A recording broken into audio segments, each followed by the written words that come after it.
Oke guys, Assalamualaikum, balik lagi dengan Jaki. Dan hari ini tanggal 13 September 2023 gue mau membahas saham Bluebird. Gue bukan berarti mau ganti setting ya guys ya, karena memang biasanya gue di sini dan gue lagi males mindahin laptop, kemudian lagi males pindah ke ruangan sebelah, jadi ya gue bikin videonya begini aja. Ini ada kipas angin, karena memang beberapa hari ini kondisinya panas banget, jadi walaupun sudah menggunakan AC tetap masih panas. Ya itu sedikit cerita aja ya guys, dan gue mau membahas Bluebird. Bluebird dalam beberapa waktu belakangan ini turun, dan terus terang gue CLBK dengan Bluebird, dimana dalam beberapa hari belakangan gue akumulasi Bluebird ini. Jadi lu udah tahu ya bahwa di dalam salah satu portofolio gue ada saham Bluebird.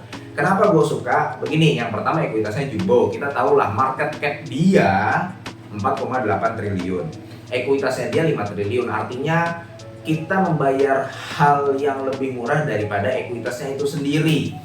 Hutangnya kecil, kemudian dia rutin membagikan dividen. Komposisi dari Bluebird yang lu bisa lihat sendiri ya, banyak perorangan, secara tidak langsung menunjukkan bahwa perusahaan ini akan rutin terus dalam membagikan dividen. Bahkan di tahun 2021 atau 2020 ya gue lupa, Bluebird ini membagikan dividen walaupun kondisinya rugi. Dan sebenarnya gue gak suka dengan hal itu ya, tapi intinya adalah komposisi pemegang saham Bluebird meyakinkan gue bahwa perusahaan ini akan membagikan dividen. Jadi gak masalah walaupun lu memiliki saham Bluebird dan kondisinya nyangkut.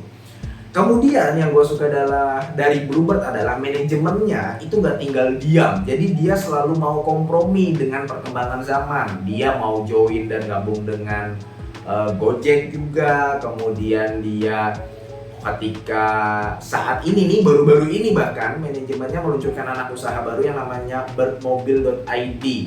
Memang dalam beberapa waktu ke depan jangka pendek mungkin belum bisa berkontribusi terhadap perusahaan, pendapatan perusahaan belum bisa berkontribusi banyak, tapi setidaknya itu menggambarkan bahwa manajemen tidak tinggal diam dengan Bluebird ini sendiri. Kemudian beberapa waktu lalu yang sempat viral, manajemennya katanya dia turun ke lapangan gitulah ya, melihat. Gue suka dengan manajemen yang begitu guys, karena gini, jangan sampai si Bluebird punya 6.000 armada, misalkan nih ya, ada 10.000 armada, ada ribuan armada, hanya saja yang digunakan untuk keperluan sehari-hari, yang aktif, yang beroperasi itu hanya sedikit. Jadi okupansinya, tingkat kesibukannya itu hanya sedikit guys berbanding dengan armadanya, itu kan gak bagus. Nah, salah satu cara kita melihat indikator apakah asetnya bertumbuh dan juga laba bersihnya ikut bertumbuh, apakah manajemen bisa melakukan efektivitas terhadap aset-asetnya, ya dengan kita melihat indikator return on asetnya. Nah, sebenarnya begini guys, Bluebird ini di tahun 2019 dibanding tahun 2023 ini, labanya, ROA-nya, ROE-nya itu sudah lebih baik daripada 2019. Dan di tahun 2019, harga saham Bluebird itu ada di angka 2.600. Jadi sedang 2019 sebelum pandemi, sekarang kinerjanya sudah mengalahkan di kinerja 2019. Masa iya Bluebird tidak bisa mencapai 2.300, 2.500 atau bahkan 2.600? Ingat Bluebird pernah di angka 3.000. Nah, kenapa sahamnya turun terus saat ini? Kan begitu pertanyaannya ya. Bang, kan ini bagus, hutangnya kecil, ekuitasnya jumbo, bagi dividen juga, indikator ROE, ROA-nya, net profit margin-nya, gross profit margin-nya sudah mengalahkan di tahun 2019. Kenapa turun? Memang Bluebird ini dia sedang diserang oleh sentimen negatif kanan kiri. Pertama, kenaikan harga BBM.